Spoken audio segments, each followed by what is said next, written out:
Quality outside's gotten a lot better the last few decades, but inside, believe it or not, the air quality's actually gotten worse. That's according to experts. Jennifer Kraus is here with more. So, Jen, obviously it sounds concerning. Should we be concerned? Well, when you think about just how much time we spend inside our homes, and as you mentioned, the EPA or Environmental Protection Agency says the level of pollutants or contaminants in our homes is typically 2 to 5 times higher inside than it is outside. Yeah, that's concerning. But the good news is there are some easy things you can do to improve the air quality in your home.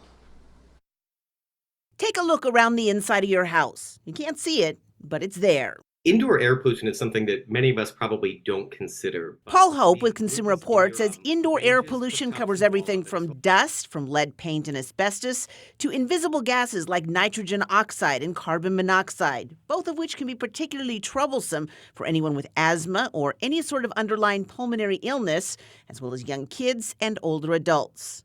Typically, we think of these invisible gases coming from your furnace or water heater. But new research shows that your gas stove can produce not only deadly carbon monoxide, but also high levels of nitrogen dioxide. We've actually just finished our first round of preliminary testing for gas stoves, and we actually recorded elevated levels of nitrogen dioxide in our test chamber, which was built to replicate a regular kitchen.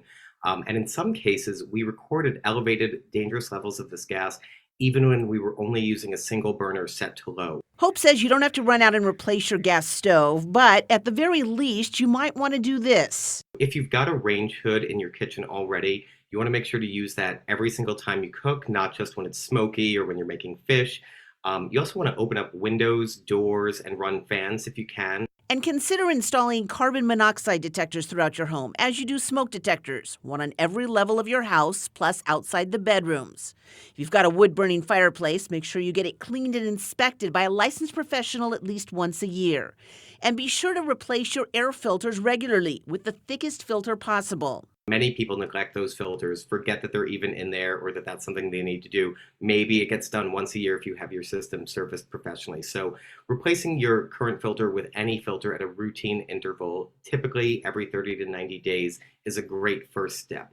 And finally, Hope suggests to prevent dust mites and mold is just running dehumidifiers in the humid months and running a humidifier in the drier months.